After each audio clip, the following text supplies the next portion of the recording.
Look at the camera. Look at, I'm not hit the YouTube button. Look at the camera. Oh, is this the thumbnail? No. No. Now it's on YouTube. Now we're live. Now we're live. Impressive, isn't it? Really. So if you're looking at the camera, Steve, big up. Big up. StreetMic. So Steve, good afternoon. And yes, it is afternoon. My name is Wendell Daniel, and welcome to StreetMic, and we're coming to you live and direct from, where are we, Steve? I've forgotten. We're in Parliament Square, Central London. We're in Parliament Square in Central London. So what are we doing here? Well, can I say something that's nothing to do with why we're here? Hold on. What do you mean you want to chat about? No, because it's just something I've been meaning to say to you for a while. I hope, but don't forget I'm live, and I hope it's not rude. It's not going to be slanderous. Is it sexual? Or rude or sexual? No. I don't. That's a shame. Does the name Kent Walton mean anything to you? No. Because you just remind me of Kent Walton. Your whole way of talking. He was the guy that used to be the commentator on the wrestling on ITV on Saturday afternoon. Big up. Welcome grapple fans. See, can you remember him? You're old enough to remember. I have been called Ainsley Harris. I have been called all kind of names, but never that one. Kent Walton. So that is a first. So look at him up. His whole commentating style is yours. So is that the days with Big Daddy, Giant Big Daddy, Haystacks? That's the days. Yeah. That is the days. Nagasaki. That shows Cyanide Sid Cooper, Crybaby Jim Brake. So how old are you, sir? Oh, that'll be telling. Yeah, but I bet we're the same age. No, I think you're a little bit older. Yeah, but you know what they say, yeah? Black don't crack. So Steve, let's have a chat. So why are we today? Did you like that one? Yeah. Very good. So I'm going to repeat it yet again. Black don't crack. So Steve, why are we down here today, sir? Because we ain't got anything better to do. So are you Saturdays. Are you trying to tell those people online that me and you have nothing better to do than to hang around Parliament Square hoping to catch a quick interview? Excuse me, would you like to be interviewed live and direct? Come next to this geezer. Yeah, you see how good I am. Yeah. So good afternoon. What's your name? If you look in the camera, we're live. What's your name? Lena. Lena. You sound like I knew a Lena Zabaroni. Are you? No. Related. So what are you doing down here, Lena? I'm on vacation. Where from? Norway, Bergen. Norway. So what do you think of England, London, especially Westminster? It's nice. It's nice weather today, so. Ah. So who are you with today? Your family? Yeah. Are they scared? I don't think so. So what do you plan to do today, Lena? Shopping and just looking around. So I want you to go to Harrods to buy me something and to come back and to bring it to me. How's that? Excellent. Thank you very much, and thank you for giving me this opportunity. And enjoy yourself, Lena. My name is Wendell Daniel. Thank you very much. Thank you. So you see how that's done, Steve? So I see. easy. Is it my turn? No, it's your turn. Let's come back to you. So let's have a chat about what's going on. I think we should bring this Hold lovely on, let's gentleman bring the policeman. Sir, come forward. I'm live. No. See, this man is the best policeman in London. He is one of the best. And I'm not one of the best. Big up. See, this man here, yeah, when you come down to Westminster, give him grief, and he's going to nick you. No, it's always got a smiling face, that one. Yeah. So let's have a proper interview. So Steve, yeah, we're now at Westminster Square. You and I met earlier on today at 10:25 outside of Euston Station. And what was the whole reason for us meeting at Euston Station at 10:25 this morning? To have a romantic coffee. To have a romantic coffee. People are already talking. Sorry, yeah. Hattoon, he's yours. Hattoon. You know, and there's another person, Hattoon. I would not dare do something like that to you. So we met at 10:25 for a coffee. Yeah. Someone else was there who we can't mention their name. No. We also got other photographers and other media people. But why did we meet other than coffee? So we were led to believe that there's a Just Stop Oil demonstration today, but there seems no sign of it, neither at Euston nor at Parliament Square. So we don't know where they are. So we've been Euston at 10:25. Yeah. Nothing happened there. We left there about 11 o'clock. We made our way towards Waterloo. Yeah. We saw an RMT picket line who were campaigning for whatever they're campaigning for. We walked all the way down here to Westminster Square and nothing is happening. No, not at all. I did hear a rumour that they've been delayed buying their quinoa and Waitrose on the way, so maybe they'll be here shortly. But, you know, Just Stop Oil. Quinoa, did I say that the right way? I used to say quinoa. Well, Quinoa, you're very quinoa. posh, you know, that quinoa. How do you say it? I don't even know what it is. Nor do I. Some sort of seed, I think. All right then. But, you know, this Just Stop Oil protest, Yeah. what exactly is that all about? Middle-class white people that like coming out for a party. And they ain't Yeah, got but I anything was to do. always under the impression you also fell into the same category, but you weren't. Hold on, is this Piers Corbyn just turning up? Because I can see Pierce's. Here he Piers, is. big up, big up, big up. Now Come on. I've got to let way Now to we've Mr. got Corbyn. to make way For the live and megastar. direct for Piers Corbyn. You Waiting see? for you. So, excuse me, how dare Look, you? they're all Oh, here. So Piers. So we're now live and direct. So if you come, so Piers. Oh yes, last week. What yeah, are you doing yeah. down here today, sir? you want to- Steve, can you see Steve is now being relegated I know what I'm not. from my main interviewee? Hello, darling. Hold on, careful. Hold on, let's do that on camera. Then Hattoon is going to get jealous. Sorry, Hattoon. She might want to join in too. Where did Angela go? Oh, there she is. Angela, he might want to interview you as well. Yeah, that's a good idea. So, for those of you who are watching, my name is Wendell Daniel and welcome to StreetMic, and we are coming to you live and direct from the streets. And whilst we were down here, I had the opportunity of meeting Lord, Stand beside. and I believe he's been ennobled, and his name is Lord Piers Corbyn. Is that true, sir? No, it's not. I was in Colchester yesterday, or 2 days ago, when Angela was released from prison. All right, then we can chat with Angela in a minute. Indeed. And there was a statue there of various knights who were executed by the parliamentarians in the English Civil War. And I think this is a lesson which should apply to Sir Keir Starmer and others, because just by being a knight will not defend you from the wrath of the people when their lies get exposed. Excellent stuff, Piers. But I want to ask you a couple of questions, Piers, here. And also, if it is, if it is in order, I want to ask you about a warrior, a fighter, a true general who passed away a couple of weeks ago. If it's relevant, if not, I can move on. It is relevant, yeah. Yeah. So could I first ask you, you know, Jeff Wyatt, a great man, and can you tell people if you know anything about a funeral being planned or even a memorial? The funeral for Jeff Wyatt, the date of it will be announced on Monday.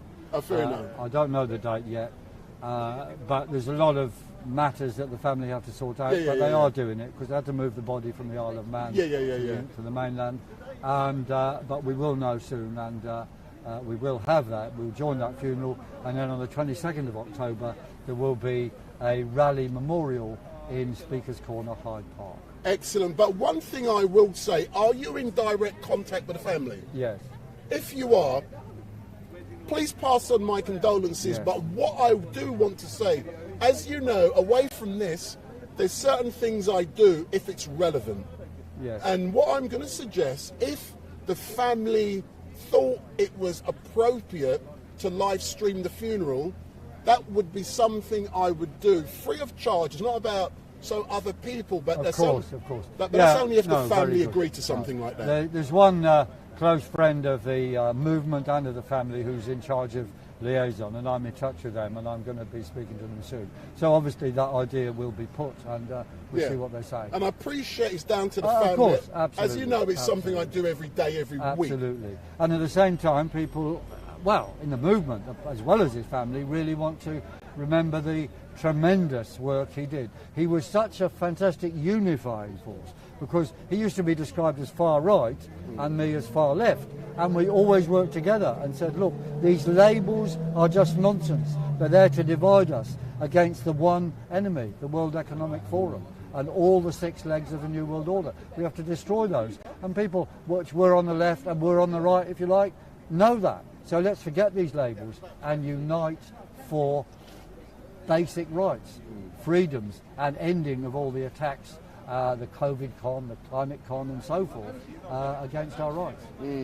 Let's talk about politics, and then we can talk to this young lady. Yes. But talking about politics, what do you understand about what's happened last week in this building when some crackpot of a Prime Minister and a Chancellor made some foolish decisions that has nearly crashed the pound and corrupted this country? What do you think about what's happened? I think they are not just incompetent, but you see, they do follow what the World Economic Forum want them to do. Now, the World Economic Forum might put out more than one message, but Liz Truss is part of them. And what they want to do is actually crash economies. They want to crash all the Western economies, so then they can claim we need a new world order, governed from world government, a new centralised system. That's what they want. They said so. It's spelled out in Agenda 21, Agenda 2030. So it's not an accident that we have this chaos. It is deliberate. Now, who will pick up the pieces? I don't know. Maybe Liz Truss will pick up the pieces. And of course, Labour's standing in the wings. No, they would do the same thing. Keir Starmer says the same thing. Yeah, if you've got something to say, sir, discuss it here. No, you see, they won't debate. But anyway, these crises are not accidents. They're not just created. They're created, yes. I mean, of course, there are different views on what to do with the economy now. She had one view and Sunak had another. But both of them would have resulted in chaos now, because the energy prices have been forced up deliberately by international agreement, and the excuse is the war in the Ukraine and so on. Well, oil doesn't come from the Ukraine. It's all nonsense. It's all nonsense. We have to expose it all. And we're here specifically today to march for more CO2. But we are coming to that. But final question, I want to talk to you about this massive lead Labour has, 30-point lead. Does that put a great smile on your face knowing that? No, it doesn't. I don't care a damn. I'm opposed to all of them, and including the fake left. My brother's little grouping. They're more Starmer than Starmer when it comes to COVID. But you know, people are dying around the world because of their policies on COVID. That is what's happening. And the fake left go along with that, even more so. So I mean, they've got to wise up. They're never going to get support from the working class while they carry on like this. No, all right, Labour's got this big lead, but it's not a support for Labour. It's just people vomiting really with distress about the Tories. Now, if Keir Starmer was in there 10 minutes, they'd feel the same about him. What will happen between now and some election? Well, anything. But there'll be a scandal, there'll be something going on in Labour, there'll be people who realise that their policies are no different, and then we'll be back in an exciting so-called neck-and-neck situation to keep everybody focused on irrelevancies. Now, we say, look, to hell with all of them. We need people who stand for actually a real democratic, accountable future, which is, of course, us in theUKLive.com, which is also a party. But, you know, there's others too, and we want a gigantic federation of all those people opposing the World Economic Forum policies in detail and in general. Let's talk about March for More Oil. Sorry, March for More CO2. Yes. Can you focus on that? Can we bring it over here? And if you bring over the flag, your banner, what have you been up to today, Pierce? Well, we've been marching and we've been playing a song as well. You can sing? Not me, but we've got what is you singing? Big up StreetMic. You can play it. We can play it. We play it on the machine in a minute. Go on then. We'll play it in a minute. If you bring Mace and Angela over here, then we can. So we're now going to get the great singers singing for StreetMic. Last week we had Victor at Speaker's Corner, and now we've got Pierce Corbyn. Yes, and the March for CO2 is in direct opposition to the Just Stop Oil XR failure today. They said they were going to be occupying Westminster today. All their posters say that. And these are just tourists here. There's 5 of them down there apparently. Do you think they ran away because they knew you were going to be here, Pierce? Well, I don't know, but I think obviously they've got upset by the rail strike. But you see, these people are trustafarians. They won't budge anything really. They rely on all of themselves, and you know things aren't working for them, so they don't bother to turn up. They're never going to succeed in anything. They're losing support. Otherwise, there'll be more. See, we turned up at Euston, Waterloo, here. Yeah. Where are they? Yeah. It's pathetic. We've turned up. We've had our little march. We've given out leaflets, and we've had some interest actually. And we'll give out more leaflets here. Excellent. So let's hear more of this singing. Let's have the song. Big up. Big up. StreetMic. So this is Pierce Corbin and his crew. Where's the guitarist? I haven't seen him for a while. I don't know where he is today. I think he was out of London, I know. So I that's all I know. Say no more. Say no more. So we're now going to get some singers. Then we can interview a young lady. And here's your bodyguard. He's quiet today. How are you, bodyguard? So let's hear Pierce Corbin. And Pierce is going to be singing. Well, I'm not going to sing. StreetMic. So who? Macy. Hold on. But you know, hold on. Don't put it on yet. Don't put it on yet. When you put copyright music on, where's I get. It's not. Because I get issues with YouTube. Where's she? Good. No copyright music. Oh, there she is, yeah. Ready? Yeah, it's not copyright, it's ours. Oh, good. Here we go. The sun has got his hat on and is coming out to play. Temperatures control CO2 and not the other way. Well, temperatures are falling while CO2 levels rise. This real-world evidence caught us by surprise. World sea temperatures, climate change they cause. There's no escaping from the thermodynamic laws. The sea is what does rule, and not man, you fool. Scientists said the world would warm, but now the globe will cool. What does drive the jet stream? What of weather extremes? Ask yourself these questions. It's not what it seems. It's solar magnetic activity and lunar.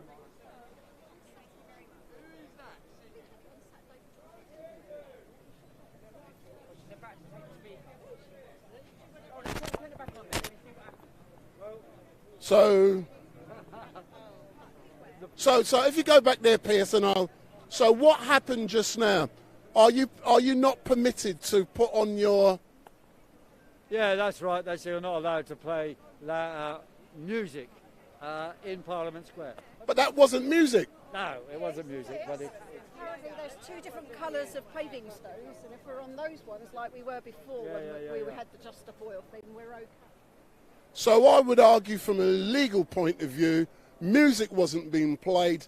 Therefore, if they say you can't use something else, that's a different argument. But that was not music. That was terrible, whatever it sounded like. Anything to StreetMic? Yeah, so, well, we stop that for now. We'll move to somewhere slightly different and play it again. But it is pathetic. I mean, what is the problem? People are actually enjoying that song. Yeah. But what I will do, I'm going to interview this young lady now. So Angela, if you step in front of the camera. All right.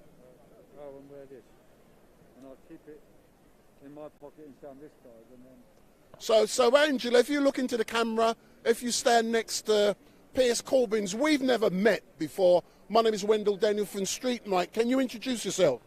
Yeah, my name's Angela. Just be normal. Don't lean forward. See, I've got to train you how to do this. You've got a microphone on, so just be normal. Yeah, I'm Angela Fidders from Harlow, and I was at the Milton Keynes protest. Credit to Jeff Wyatt for organising that, because it was a proactive march. And if we had more of those kind of proactive marches, there would be a lot more fearful in there. One of the actions I took was a kind of symbolic gesture. The PCR test, which cannot be used as a diagnostic tool, as we all know, if you know the facts rather than the fakery. I picked up a load of PCR tests at the test centre and I dumped them in a biohazard bin. They were still sealed, they were still usable, The police called me into Milton Keynes and they did an interview about theft. So essentially they were trying to accuse me of theft. But on the basis of the fact that I wasn't trying to permanently deprive anyone of anything. That's the legal word. They had to drop the charges. Right. I actually said to them, please take me to court because I would like to have it out with the government that the PCR test should never have been used to create the case-demic that became their justification for lockdown.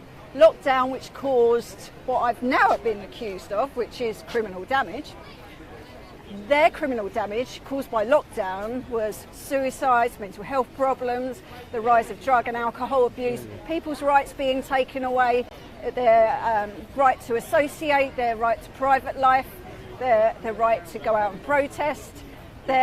Essentially, they were locked up in their houses. Now, I want to, the courts are there to establish the truth and for the benefit of all. And so I wanted them to take me to court so that I could establish the damage that was caused by the PCR test, essentially. So anyway, on, was it Tuesday? I can't even remember the day Tuesday, now. yeah. It was Tuesday, was it? No, Wednesday, wasn't it? I've lost all track of time because I've been... No, it's Wednesday, yeah. It was Wednesday. It's Wednesday, sorry. Wednesday, I was home with my son, completely out of the blue. He went to the door hearing knocking. I was doing his lunch at the time, cooked his lunch, and a whole host of police came scrambling into the house, which terrified him. He's scared of police anyway. He was shaking. They wouldn't let me go into the kitchen to give him his food because they thought that I would grab a knife or something, that I was potentially violent.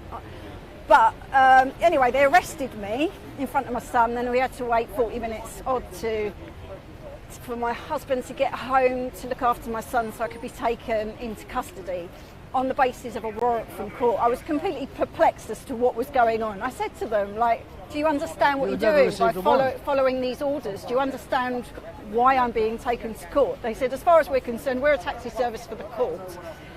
So anyway, I didn't even know what I was being charged with. I asked them what I'd been charged with. They didn't know. They were all just kept in the dark and just told what to do. Next day, I was taken to Colchester Court, where it was established that I hadn't received a summons because I would have preferred to have done to prevent the trauma that was caused by being having the police come marching into the house, which my son won't ever forget because he's an anxious guy. He's very sensitive. So he's never going to feel safe in his own home again, probably. But anyway, in court, it was established that no summons was issued, that I never received one, and that the charge was criminal damage, as far as they were concerned, and I would be seen in Milton Keynes on the 13th of October. But I think there's a defence that's going to be put in based on the situation with the statue, isn't it? Yes. Yeah, there is a defence now against what the charges, because in the Colston ruling a few days ago, Judge Burdett said that if the damage of anything was minimal, these cases should not be brought to court. And they said that the damage to the Colston statue in Bristol when it was thrown in the river was minimal. Now, probably cleaned it. Well, indeed. And in the case of Angela, there was no damage to anything. She moved something from A to B. So it'll have to be dropped, and our solicitor will be taking that up. At any stage were you put on remand or imprisoned? Yes, she was there for 24 hours. I was kept in a cell for 24 hours. What was that like for you, being kept in the cell for that long, not really knowing what was going on, and then to be taken in front of a magistrate or a judge? It was three magistrates, three-day magistrates. It was very intimidating, it kind of reminded me of how they can stamp on you like a little insect. The fact that they have got this power, that you're dispensable, that if you stand up and speak out or try to take on,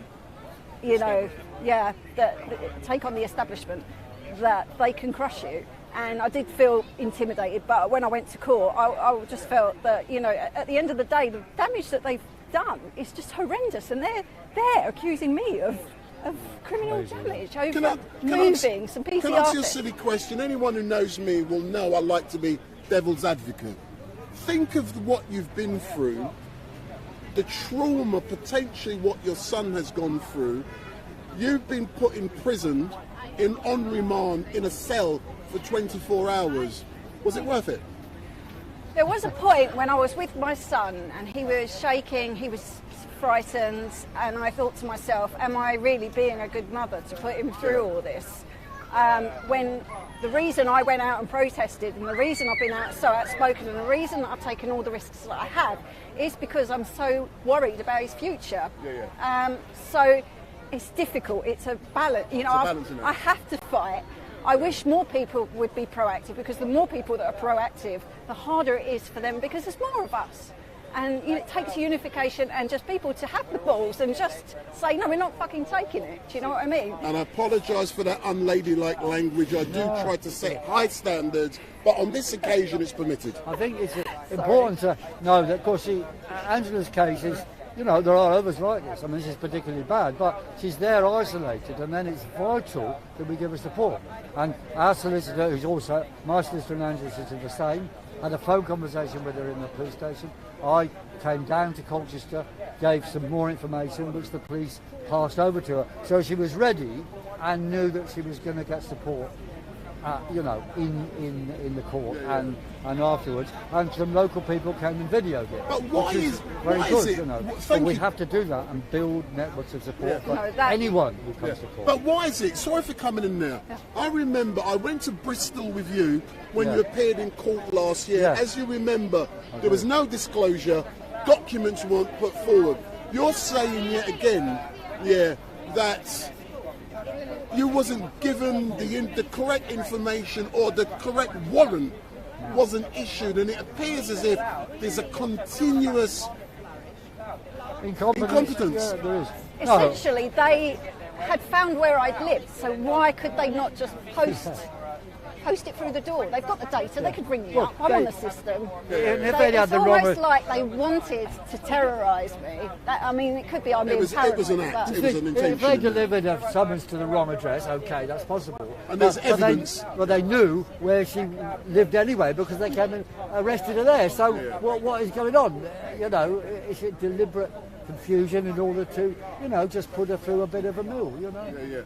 But all I can say, I think it came from on high. Just like my case for those events in this December, where, you know, I was arrested 4 days after them by the orders of the TSG. And that is coming to court this Tuesday, Westminster Magistrates Court, eventually. But I think Angela's case was something on high. They decided, look, we've let off too many people in Milton Keynes. We've still got this one, let's do it. I mean, I think that's what... So if I can get a little insight, and then I'll let you go. As you know, tomorrow is the London Marathon. Yes. Do you have anything planned for tomorrow, Piers? Well, not specifically, other than carry on propaganda against the Just Stop Oil mad people who want to stop the London Marathon. They want to disrupt it. No, I think that is an utter disgrace. An utter disgrace. You're asking, are we going to run in it again like we did last year?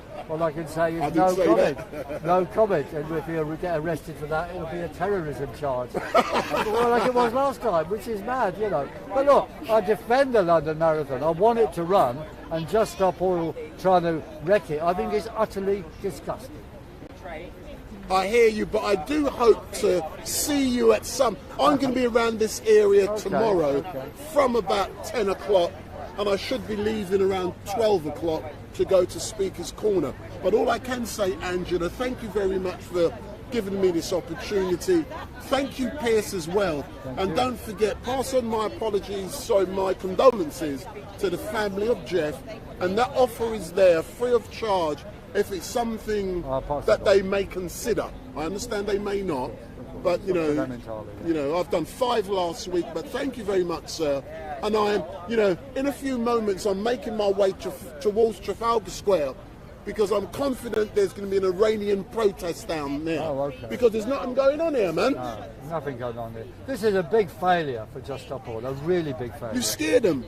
Well, but look, they got posters all over the place saying 40 degrees C is just the beginning. No, it's a lie because that's based on fake data. There's nothing special this warm summer compared with previous warm summers, which are a part of a solar lunar cycle of 19 years. Excellent. That's normal, Pierce. Thank you very much, sir. Thank you very much, Angela. And I look forward to working with you in the future. But big up. So, you ain't say big up, StreetMic. Big up, big up. Big up. I'm now, so I can hear everything. I'm now going to make my way in a moment down towards Trafalgar Square, where the Iranian protest is taking place. And last week there was riots. There was the TSG were out, and I was in the middle of it. So I want some more action. That woman who was killed. Yeah. She had some involvement with the BBC, I don't know. I don't know, but I'm heading down there next. Shia versus Shia. It's an internal conflict within one sect. Yeah. Well, of course, her life is an issue as well for the wider thing, but the fighting is between people and Shia. It's certainly been stirred up by Western propaganda because they want to overthrow. Yeah, but that's normal. Thank you very much, Pierce. I'm now going to tell these people that I'm shutting down and I'm heading down towards Trafalgar Square. Thanks as always. Say that again? You heard a bit of the song anyway. Yeah, I heard a bit, but that's perfect. We got something, and the police are doing their normal thing, trying to disrupt. But I've got other places to be. I've been out since 10 o'clock looking for Just Stop Oil, went to Euston, went to Waterloo, came here. There's nothing going on.